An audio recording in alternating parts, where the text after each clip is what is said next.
May 1945. The guns fell silent, yet thousands of German panzers remained scattered across a shattered Europe. Panthers, Tigers, and Panzer IVs stood abandoned, on roads, in forests beside bombed-out factories. Hitler's once feared armored fleet now posed a different challenge. What would the victors do with these steel giants? The spoils of victory.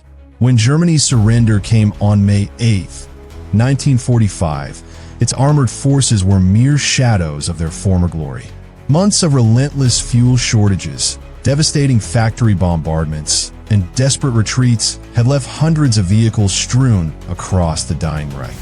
Throughout the Ruhr, Bavaria, and surrounding Berlin, Allied troops discovered Panthers and Panzer IVs sitting motionless, fuel tanks bone dry, vital components cannibalized to keep other machines operational. Many had been deliberately crippled. German crews sabotaged engines and transmissions rather than surrender them intact. Allied armies moved swiftly to secure these abandoned behemoths. American technical intelligence teams meticulously cataloged vehicles at sites like Oberursel and Geldorf. British Ream units conducted similar operations at Hillersleben and Senneliger, while Soviet trophy brigades swept through Silesia, seizing armor all the way to Berlin's ruins. The surviving panzers presented a mixed picture. Some appeared nearly pristine, but suffered from worn-out components that made them mechanically unreliable. Others had been gutted. Radios, optics, even entire engines stripped away, leaving hollow steel carcasses. Factory-fresh prototypes often lacked complete systems. Allied bombing raids and material shortages had crippled production before assembly could finish. Operational documents recovered from workshops helped Allied intelligence reconstruct wartime deployment patterns, though German forces had torched many critical records during their final, chaotic days. By summer 1945, most of Germany's armored fleet sat idle in Allied-controlled yards, awaiting their fate, study, transfer, or destruction. Inside the Iron Beast, as occupation zones solidified in mid-1945, the Allies shifted focus from mere collection to intensive technical analysis. American and British forces needed answers. How were these machines engineered? Why did they excel in combat? Were there fatal flaws?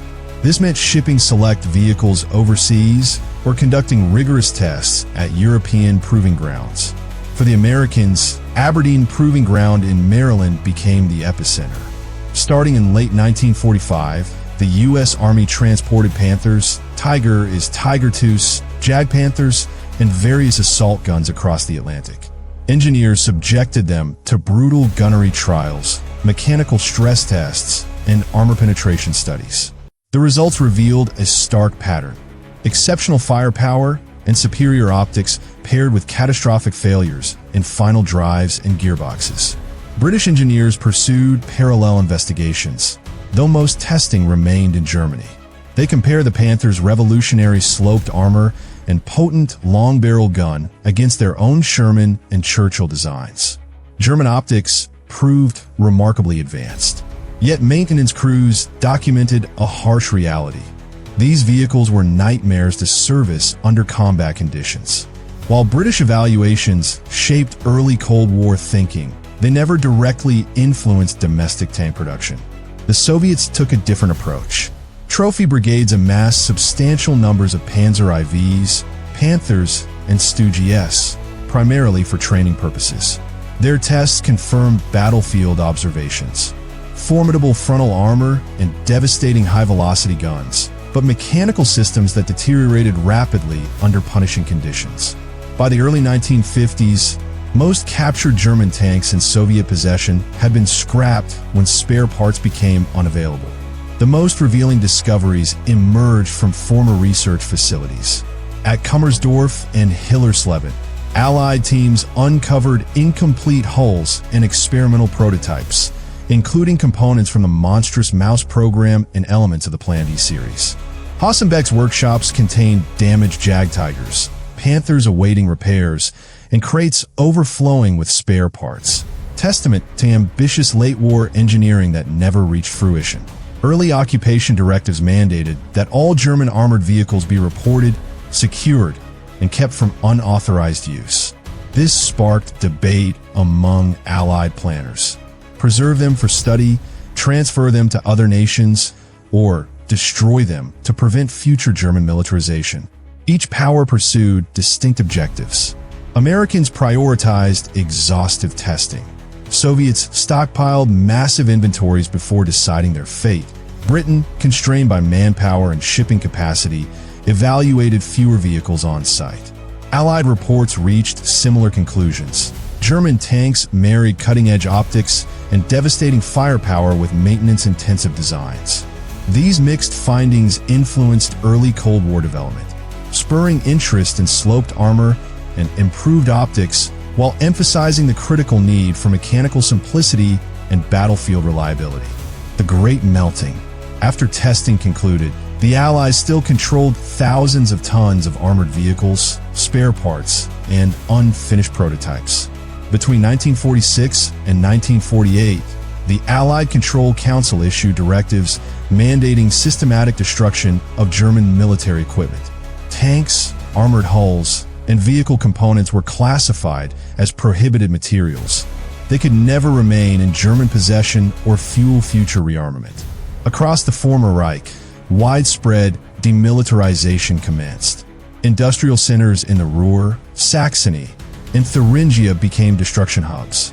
Steel plants at Bochum, Essen, and Magdeburg received endless convoys of armored hulls, delivered by rail from nearby depots.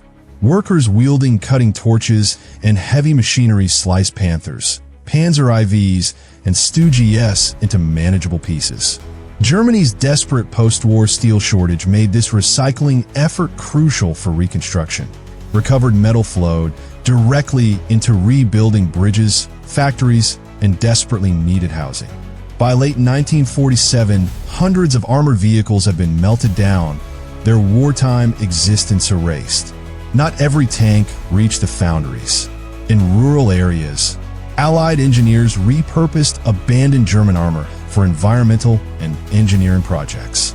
Along Austria's Enns River, bulldozers pushed Panthers and other vehicles into embankments to reinforce unstable riverbanks. Similar practices occurred at quarry sites throughout Central Europe, where tanks became fill material for landslide-prone terrain. Eventually, soil and vegetation consumed these iron corpses, making them permanent features of a landscape. Another significant portion became target practice. British forces used tanks at ranges like Lulworth, Americans at Grafenwöhr and Aberdeen, Soviets at various training facilities. These vehicles allowed crews to test new ammunition, practice gunnery, and evaluate emerging weapon technologies. Once thoroughly perforated, they were abandoned in place or dismantled for scrap.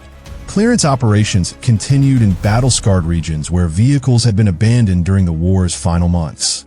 Czechoslovak and Polish teams removed wrecks from roadsides, forests, and former defensive positions, dispatching them to scrap yards or incorporating them into land reclamation projects. Former research sites underwent extensive dismantling. Incomplete prototypes, mouse components, E-series hulls, experimental chassis were systematically destroyed. The scale of demilitarization left virtually no German tanks intact. Myths occasionally surface about secret bunkers filled with Panthers or hidden warehouses concealing pristine Tigers, but evidence points to misidentified structures or Cold War-era rumors. Most of Germany's wartime armored vehicles were eliminated by 1948, leaving only the handful preserved for testing or transferred to foreign armies. Hitler's once dominant tank fleet had been systematically dismantled piece by piece. Second lives in foreign hands.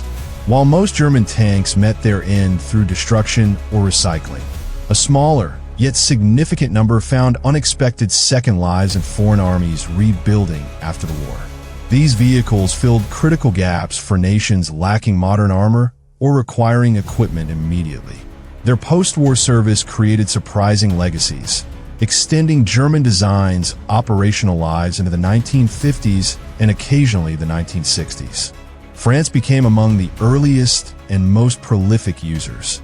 French forces collected Panthers from depots in southwest Germany, integrating them into the 503rd Combat Tank Regiment. Crews praised the Panthers' devastating firepower and exceptional optics, which outperformed most Allied tanks. But maintenance nightmares quickly materialized. With limited spare parts and exhausted drivetrains, French workshops routinely cannibalized multiple vehicles to maintain one operational unit. Reports from the early 1950s documented chronic transmission failures, and by 1951, France retired its last Panthers due to escalating maintenance costs. Nevertheless, these tanks significantly influenced French armor doctrine during the country's military reconstruction. Czechoslovakia occupied a unique position as a major wartime manufacturing center for German armor. After 1945, Czechoslovak factories continued producing the Hetzer G13 based on the Panzer 38 T chassis. Many were exported to Switzerland, which operated them well into the Cold War. The combination of straightforward mechanics and dependable engines made the Hetzer ideal for nations seeking economical tank destroyers. Czechoslovakia also deployed leftover Panzer IVs and Stu-GS before gradually transitioning to Soviet designs. Throughout Eastern Europe, countries including Romania, Bulgaria, and Yugoslavia received German vehicles through wartime captures or Allied redistribution. Romania operated several Panzer IVs for training. Bulgaria incorporated mixed Panzer IVs and Stu-GS into early post-war armored units. By the mid-1950s, most Eastern European users had completely shifted to Soviet-supplied T-34s and newer vehicles. Spain became a modest but noteworthy post-war operator. In late 1943, Germany supplied Franco's government with 20 Panzer IVs and 10 Stu-G assault guns. The Panzer IV remained Spain's premier armored vehicle into the mid-1950s, operating alongside aging Panzer IVs. As maintenance grew increasingly difficult, the fleet dwindled. In 1967, Spain sold 17 surviving Panzer IVs to Syria. Syria proved one of the most unexpected post-war users. During the 1950s and 1960s, Syria acquired numerous Panzer IVs from Czechoslovakia and Spain, deploying them in frontline units along the Golan Heights. These tanks remained operational in the 1970s, representing one of the last known combat deployments of a German World War II Panzer. Their presence reflects the global circulation of surplus armor during the early Cold War, as nations sought affordable equipment amid escalating regional tensions. Spare parts scarcity determined these fleets' ultimate fate. Nations relied on captured depots, local manufacturing, or improvised solutions. Mechanics frequently fabricated components or combined parts from multiple vehicles, while missing technical manuals and complicated training. Despite these challenges, the tanks influenced early Cold War doctrine. By the mid-1950s, most countries had retired their German vehicles. Larger armies transitioned towards standardized equipment supplied through American or Soviet channels. Meanwhile, surviving Panthers, Tigers, and Panzer IVs entered museum collections or became memorials. Institutions like the Tank Museum at Bovington, the Musée de Blindes in Saumur, and the Kubinka Tank Museum near Moscow preserve key examples, ensuring these machines wouldn't vanish entirely from history. If you found this video insightful, like this video, subscribe, and hit the bell for more WWII Documenta. Thanks for watching.